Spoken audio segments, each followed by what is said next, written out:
প্রসূন ব্যানার্জিরা আসছে, জেলা পরিষদের মেম্বাররা আসছেন, সব ঢুকে যাচ্ছেন আর কি। তো ধন্যবাদ জানাচ্ছি প্রসূন ব্যানার্জিকে। সুলতাননগর ক্লাবের ময়দানে এসে তিনি খুব খুশি হয়েছে। তো আজকে আমাদের খেলা শেষ, খেলা এখানে হয়ে গেল। আজকে ফাইনাল ছিল? আজকে ফাইনাল খেলা হয়ে গেল। এবার ময়দানেও খেলা হবে, অবশ্যই খেলা। কোন ময়দানে খেলা হবে? রাজনীতিক ময়দানে খেলা হবে। এবার রাজনীতিক জগতে ফিরে যাব। এবার রাজনীতিকে আমরা নেতৃত্ব দিয়ে আবার ভোট করবো, কোনো অসুবিধা নেই। আমরা সবাই মিলে আবার দেখবো, অবশ্যই খেলা হবে। কেন হবে না? বিধানসভায় তো খেলা হবে। দিদিকে রাখতে হবে, তার জন্য যত খেলতে হবে খেলবো, জিত বলছে।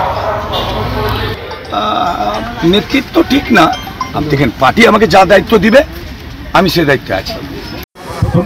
প্রথমেই আমি এখানে উপস্থিত সমস্ত মানুষকে সালাম আদাব এবং নমস্কার জানাচ্ছি। এত মানুষ এখানে সমাবেত হয়েছে এখানে আজকে সুলতাননগরে কেএমএস ক্লাবের উদ্যোগে এই ক্রিকেট টুর্নামেন্টে, যেটা একটা উৎসবের চেহারা নিয়েছে, ভেরি ওয়েল অর্গানাইজড।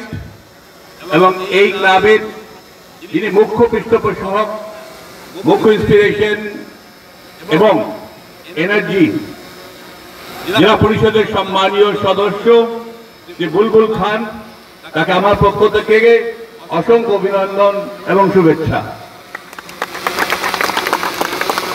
এই ক্লাবের সঙ্গে যুক্ত প্রত্যেক মানুষ, প্রত্যেক মেম্বারকে আমার পক্ষ থেকে শ্রদ্ধা, সালাম এবং ভালোবাসা।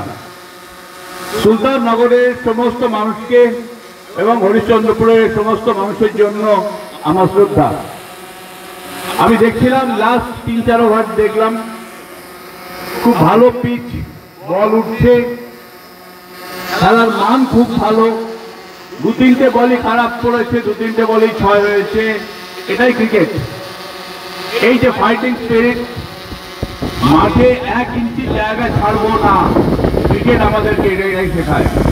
ক্রিকেট একটা খেলা নয়, ক্রিকেট একটা জীবন দর্শন। এই জীবন দর্শনকে আপনারা সকলে মিলে সযত্নে লালন পালন করছেন, সুস্থ পরিবেশ বজায় রেখেছেন। এলাকার ছেলেদের এবং বাইরের প্লেয়ারকে নিয়ে এসে এত বড় টুর্নামেন্ট করেছেন। আমি অভিভূত। আমি আবার আসবো সামনের বছর, টুর্নামেন্ট আরো বড় হোক, ভালো হোক। বুলবুল এবং তার টিমকে অসংখ্য অভিনন্দন এবং শুভেচ্ছা।